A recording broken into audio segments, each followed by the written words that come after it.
of a mansion over a hilltop must have meant an awful lot to somebody like Lazarus. Here he was in this life. We talked about him this morning, destitute and poor, terrible health, unable to supply for himself. And he didn't even have that little cottage below that evidently that the writer mentions in the first verse. It says, "I'm satisfied with a little cottage below, with just a cottage below," and the cottage is a very humble abode. A little silver and a little gold, just a little bit of money. But in that city, talking about heaven, where the ransomed will shine. Now the ransomed are those who have been bought with a price. They've been bought with the blood of Christ.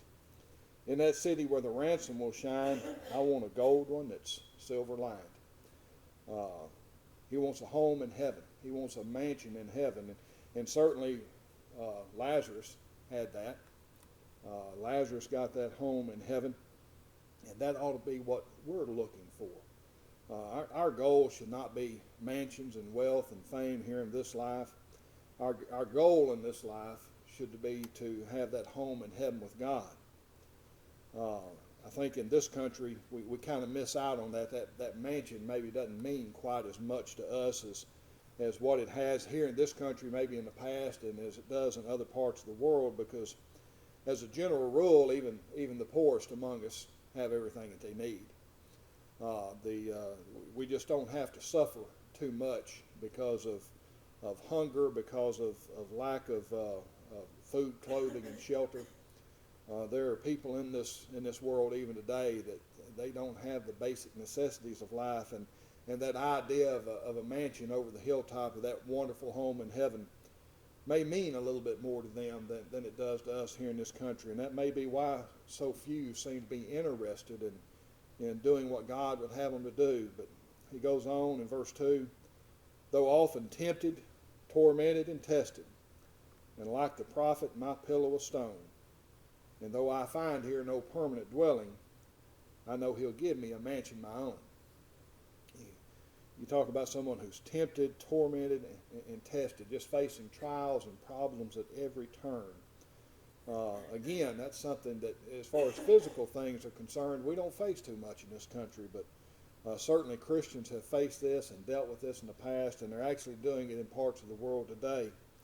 And like the prophet, my pillow of stone. When we lay our head down at night, we generally get into a comfortable bed, and we have a pillow and we have covers, and most of the time we'll have enough heat and cool regulation in the house that we're reasonably comfortable.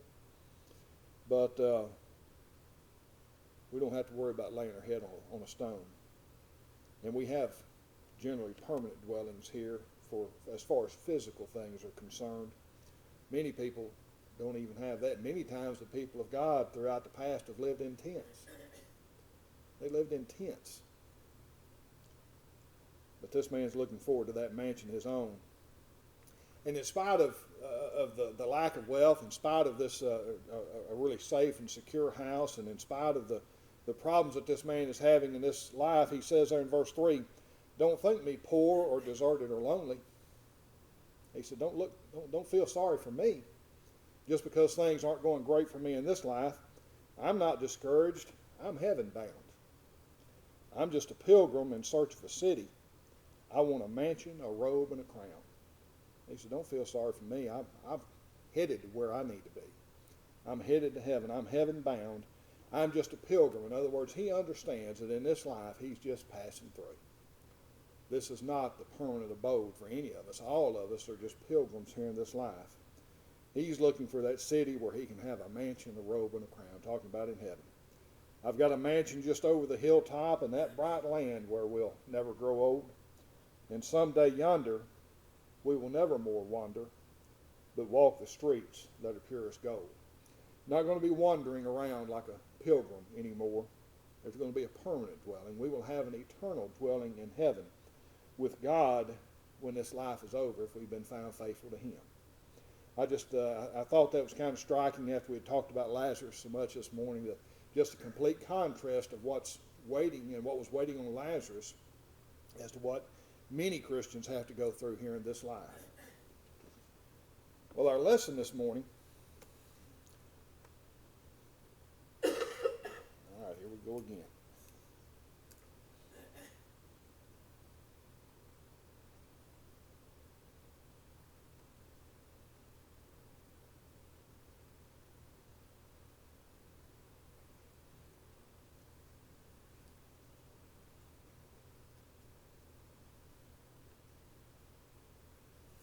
Give me just a moment.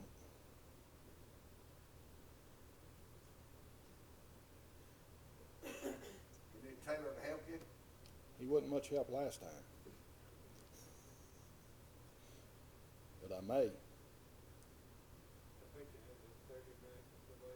He got something up there last time. He just happened to come up here when something come up here last time. He had good timing.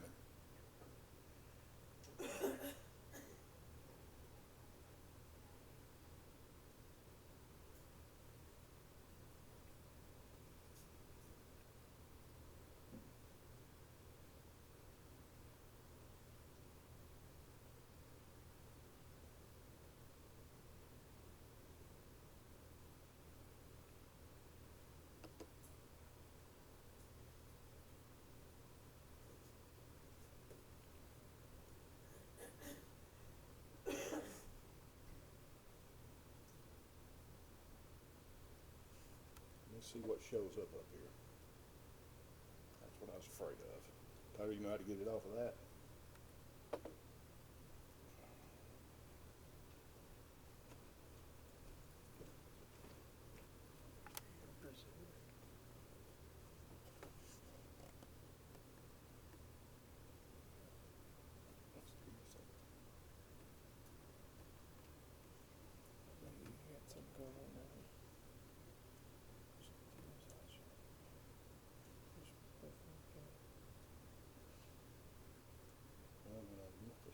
This is what I normally do.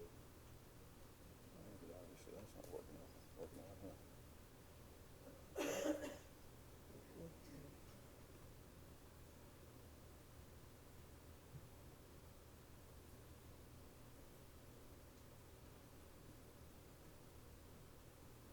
This is what it brings up. And that's what it shows up there. And then when you, hold on.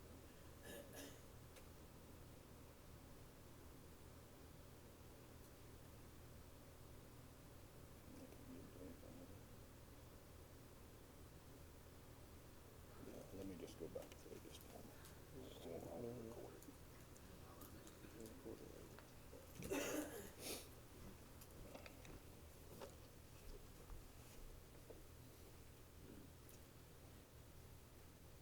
I think this happened to us once before. Hopefully it won't play me talking over it. We want to talk about remembering Kadesh Barnea. Now that may be a name that's not familiar to a lot of us, but there are a lot of things that we mentioned before that have happened in history that we need to remember. And one of the famous slogans or famous sayings in this country many years ago was "Remember the Alamo." Most of us probably remember that, or maybe I just watched too many westerns growing up where it stuck in my head. But the events that transpired at the Alamo were a rallying cry for the Army of Texas. Those men gave their life down there in order to give the Army of Texas time to get together and defend and fight for their independence. Well, we want to remember this place called Kadesh Barnea. Now, Kadesh Barnea was right down here on the bottom of what we call the land of promise. This would be Israel in this area up here and on up. And Kadesh Barnea was right down here in this area. As a matter of fact, I think there it is on the map. So kind of at the southern end of what we would call the land of promise. And what we want to do is look at the events that transpired there at Kadesh Barnea and look at the sad effects and the sad results of unbelief, not among the heathen, but unbelief among the children of God. The story of what happened at Kadesh Barnea is one of the saddest events we read about in the Scriptures. One of the saddest things that could have happened. But before we get into the details, we're going to go through a couple of principles that are taught in the New Testament. a couple of principles that would apply to us. The claims often made against members of the Church of Christ that we don't believe the Old Testament. Now, Daddy mentioned that Wednesday night in the class, and that is because we don't hold to following the Ten Commandments, and because we don't hold to following that law of Moses, many people claim that we don't believe the Old Testament, but nothing could be further from the truth. We believe every word of it. It just simply is not true. All of the Old Testament is inspired. It's inspired of God, and it is there for us to learn from. As Christians, we must believe the entire Bible. We couldn't reject the Old Testament and be a Christian. You just simply couldn't do it. You could not reject part of God's Word and accept some other part of it. But we also must rightly divide it. We must divide God's Word properly. There are a lot of commands given in the law of God throughout the Bible that don't apply to everybody. You ever thought about why we're not out here building an ark? God told Noah to build an ark, didn't he? Well, why don't we have to build one? Well, because that command wasn't given to us. It was given to Noah.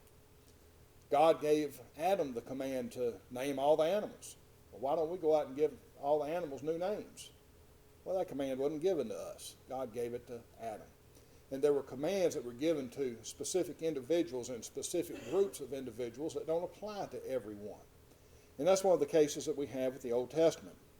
None of the laws given in the law of Moses apply to us today, including the Ten Commandments.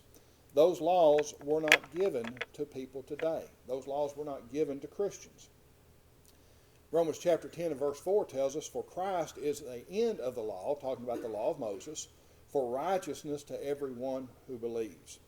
So Christ brought that law of Moses to an end. We talked about it in class this morning, that it was fulfilled. It was completed. It served its purpose. Now we're accountable to the law of Christ today, not the law of Moses. As also, as Daddy mentioned in the class, Moses told even those people that there was going to be another lawgiver arise like him, that they should hear him. Well, who was that other lawgiver? He's talking about Christ. So Moses says, when he comes, you listen to his law.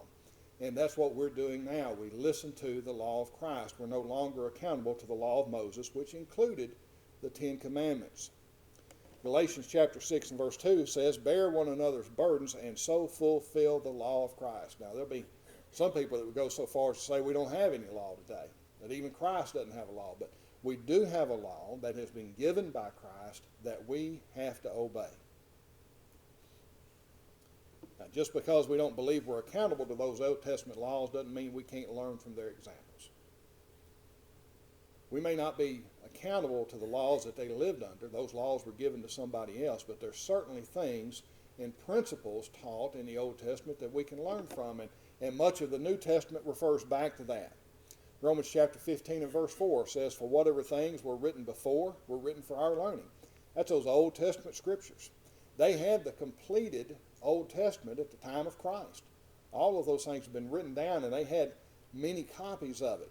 Those things that were written before, the Old Testament, was written for our learning, that we through patience and comfort of the Scriptures might have hope.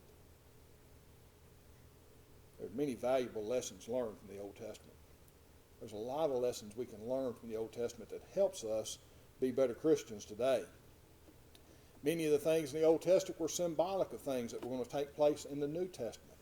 We have types and antitypes and shadows of things in the Old Testament that we see in reality in the New Testament. For example, the sacrifices under the law of Moses were a shadow or symbolic of the sacrifice of Christ. They offered those animal sacrifices, and that was a type of what Jesus did, except Jesus' sacrifice was perfect. It was offered once. Those animal sacrifices had to be offered over and over and over again. But Jesus was the perfect and complete sacrifice for all men's sins. Hebrews 10 and verse 1 says, "For the law," talking about the law of Moses, "having a shadow or something similar to the good things to come, and not the very image of the things, can never with these same sacrifices which they offer continually year by year make those who approach perfect." See, the Old Testament law was a shadow of, a vague image of, but not the very image of it. It wasn't exactly it. It was just a shadow of it. Those sacrifices, those animal sacrifices, couldn't make anybody perfect. They had to be offered over and over again, year after year. But it could not forgive the sins of the ones who did it. That was only accomplished through the sacrifice of Christ. Noah and his family being saved by water was symbolic of the Christian being saved by baptism. What Peter tells us over in 1 Peter chapter 3 and verse 20. We have another, what we call an antitype, who in 1 Peter chapter 3 and verse 20, who formerly were disobedient, talking about the people of the world before Noah, when once the divine long-suffering waited in the days of Noah while the ark was being prepared, in which a few, that is 8 souls, were saved through water. That was Noah, his wife, his 3 sons, and their wives.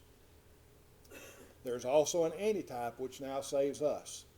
Baptism, not the removal of the filth of the flesh, but the answer of a good conscience toward God through the resurrection of Jesus Christ. He says this is a shadow of, or a type of, what happened with Noah, with what happens to us in baptism. There's another of these symbols or shadows I'm going to look at today. Another one we want to discuss today. The children of Israel in the wilderness is symbolic of, or a type of, the church today. A type of what the church is today. We see in 1 Corinthians chapter 10 and verse 1, it says, "Moreover, brethren," this is Paul speaking, "I would not that you should be ignorant how that all our fathers were under the cloud and all passed through the sea." Now what Moses is talking about is when the children of Israel came up out of Egypt here, and they crossed over the Red Sea. Now there's some great debate about where they actually crossed. We don't actually know. But when they crossed over the Red Sea, God divided the water and they went through on dry land. That's what he's talking about. They had water around them. They had the cloud, which is water above them. And it's a symbol of baptism. He said they were all under the cloud and all passed through the sea. And were all baptized unto Moses in the cloud and in the sea. So we see the Israelites coming out of Egypt. They're baptized in the Red Sea, a symbol of it, and coming out on the other side. In verse 3, "And did all eat the same spiritual meat." We'll stop and think about that. They were all baptized, and Christians are baptized into Christ. That's how they become part of the church. "And they did all eat the same spiritual meat, and did all drink the same spiritual drink, for they drank of that spiritual rock that followed them, and that rock was Christ." Remember, God provided water for them. He provided manna for them. He provided even quail on at least one occasion, and they all ate the same thing. Well, that's comparable to the Lord's Supper. Christians all partake of the Lord's Supper on the first day of the week. So we see another symbol or a type here of the church in the wilderness, or the Israelites in the wilderness, and the church today. But going on in verse 5, "But with many of them God was not well pleased, for they were overthrown in the wilderness." What these Israelites did is strikingly similar to what we do in order to become a Christian today. God wasn't pleased with them there in the wilderness. Go ahead and comment on verse 5 real quickly. They were overthrown, and we're going to get into that in a little more detail. But you have God's people, members of the church in the wilderness, not making it into the promised land. And we can look at that and get an idea that even members of the church may not make it into the promised land. But going on, they did something very similar to what we do today in order to become a Christian. We see here, we're going to let this little blue rectangle here represent the Red Sea. Now the Israelites, while they were on this side of the Red Sea, they were in Egypt. And while they were in Egypt, they were in bondage. Okay? So here they are in bondage on this side of the Red Sea. Now, when they crossed over the Red Sea, they were no longer in Egypt. They were no longer in bondage. Those things, those people that had them in bondage, that army that had them in bondage, was destroyed and left in the Red Sea.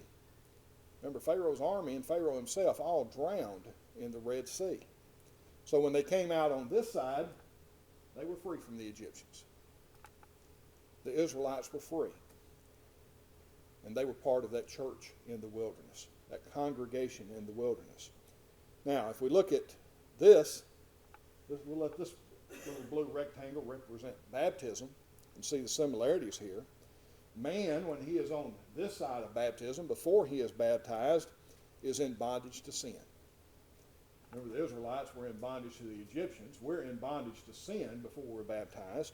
But after we're baptized, we've been made free from sin. Our sins have been left in the water, just like the Egyptian army was left in the water. And we become a part of the church that belongs to Christ once we're baptized. But that's just an example of some of these types and symbols that we see. Now, Stephen refers to the Israelites while they were wandering in the wilderness for 40 years as the church in the wilderness. And you've heard me use that phrase a couple times already.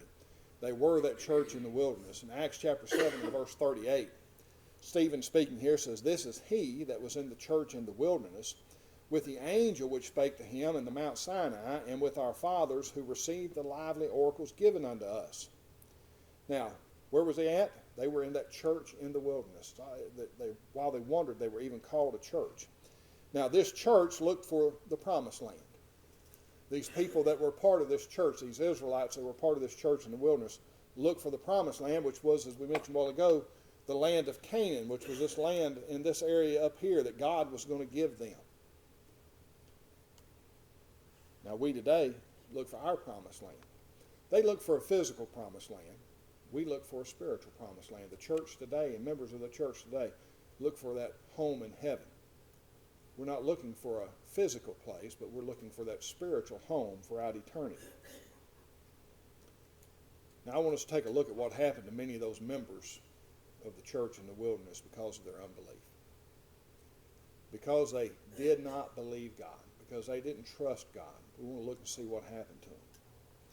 But first, let's get a little background on the situation the children of Israel are in. If you stop and think about it, remember what happened to Joseph? Joseph was sold by his brothers and was carried down into Egypt as a slave. And he was there in Potiphar's house, wound up being thrown in prison, interpreted Pharaoh's dreams, and came out and wound up second in charge of all of Egypt. And there was a famine that came along, and Egypt was prepared because of Joseph's work and because he had interpreted those dreams.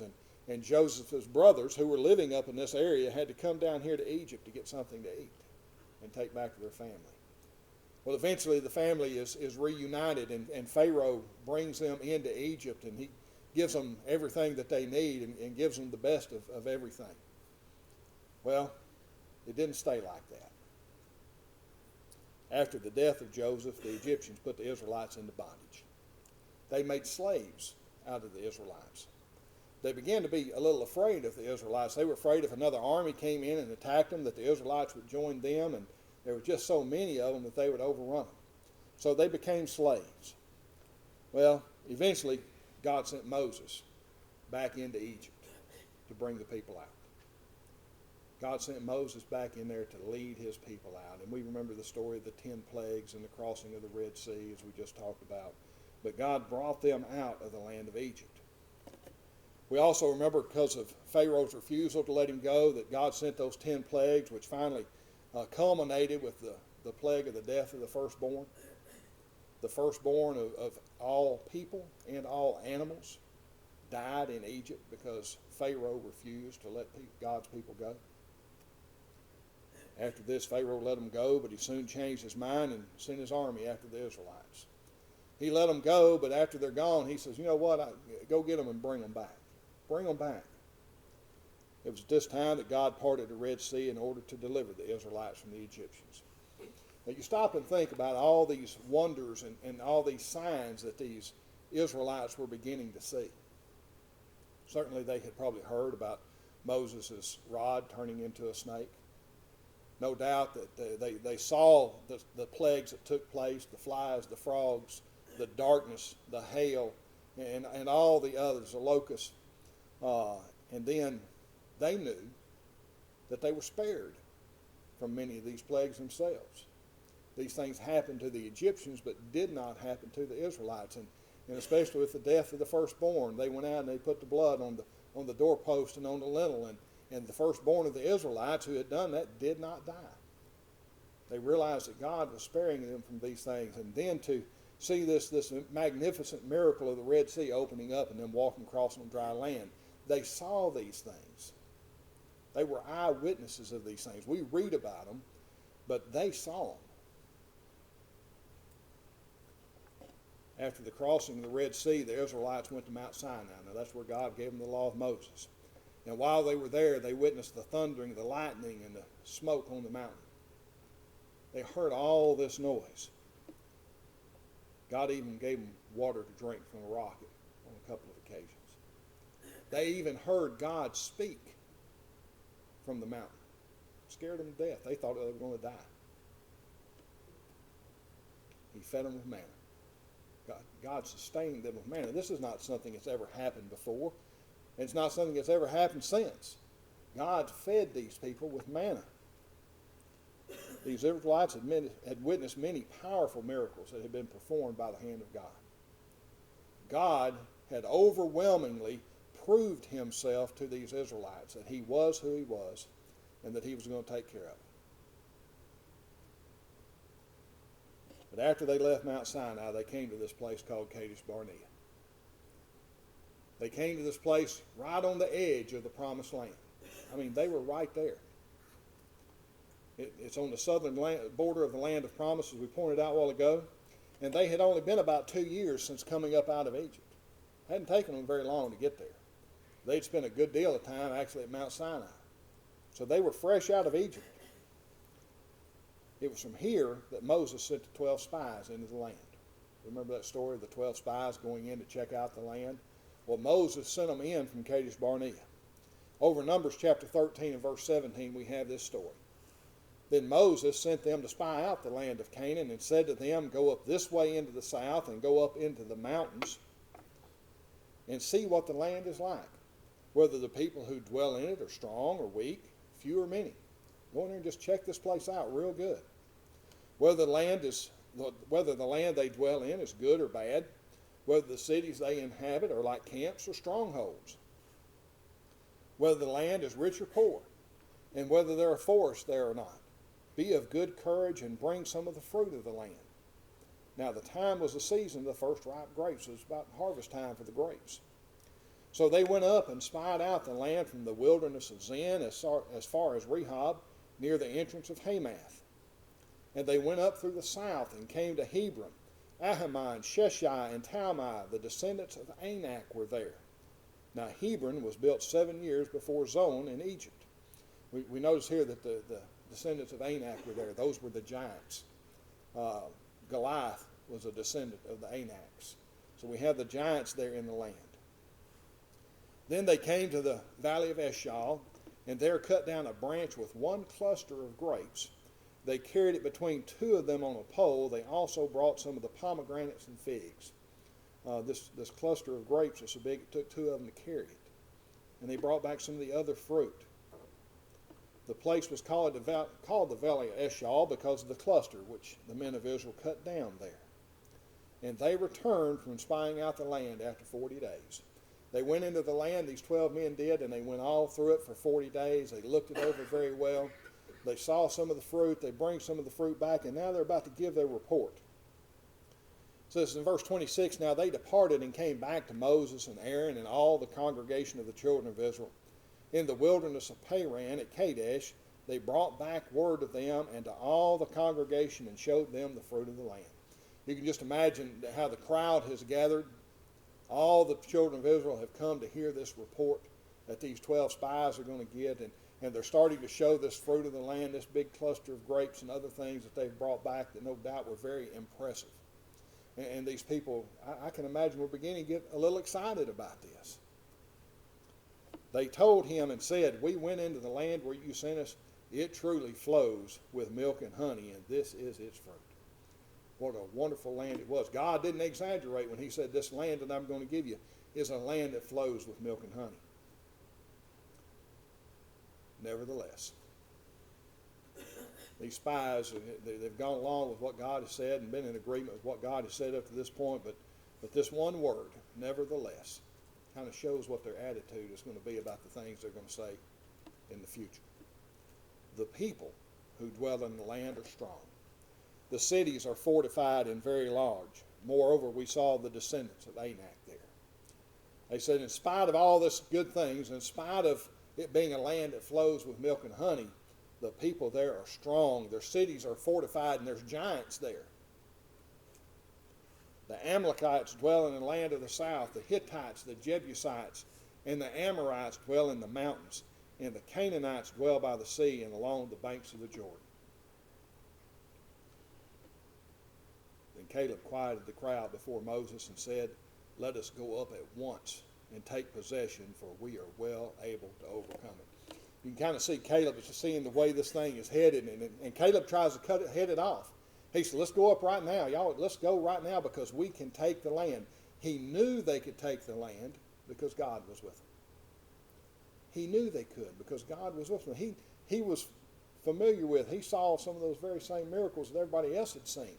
He had seen God defeat the Egyptians, which were probably one of the most powerful nations on the face of the earth at that time, if not the most powerful nation. Caleb knew they could do it, and he's trying to head this thing off because he sees the people, and he sees these other spies beginning to give this bad report. Verse 31, "But the men who had gone up with him said, 'We're not able to go up against the people, for they are stronger than we.'" They were looking around and seeing how adept they were at war. He looked around and they realized that they really weren't a nation of war. All they had done their whole lives had been slaves. They weren't warriors, and they were right about that from a physical standpoint. But these other 10 spies were not taking into account that God was on their side. And they gave the children, talking about these 10, and they gave the children of Israel a bad report of the land which they had spied out, saying, "The land through which we have gone as spies is a land that devours its inhabitants. And all the people whom we saw in it are men of great stature." What do you think about when you think about a warrior? Where do you want somebody big and strong? He said, everybody there is like that. There's no way that we can defeat these people. There we saw the giants. The descendants of Anak came from the giants. And we were like grasshoppers in our own sight, and so we were in their sight. So these people, they were so big, they just made us look small, made us look like bugs in comparison. Well, the response to this report by the members of the church in the wilderness is what's so sad. These 10 men come back and give this bad report. But the way the crowd reacted to it is what's so heart-wrenching. After seeing everything that we've talked about, after seeing all the evidence, all the proof that God was with them, that God was going to fight for them, listen to how they respond.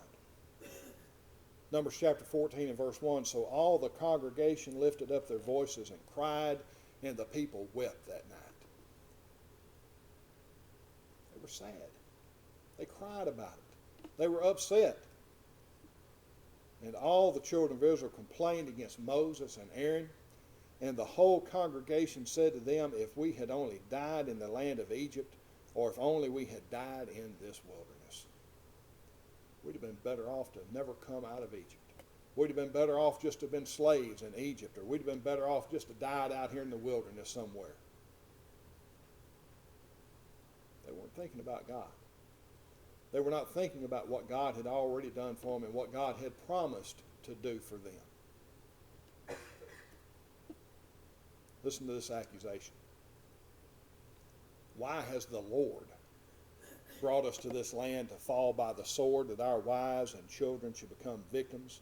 Would it not be better for us to return to Egypt?" Why has God brought us out here to kill us? They actually accused God of bringing them to the edge of the land of promise to kill them, after he had already delivered them from so much. You hear what they said? They actually accused God of bringing them to that land to be killed. After seeing God's deliverance from Egypt and all the miracles he had performed, how could they think such a thing? How could they think that? That God would do everything that he had done for them just to kill them?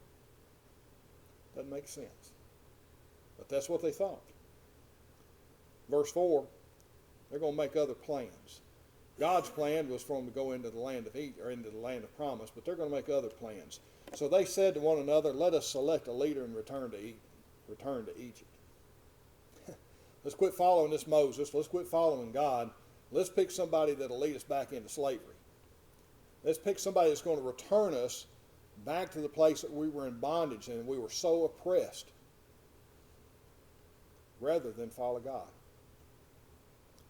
Then Moses and Aaron fell on their faces before all the assembly of the congregation of the children of Israel.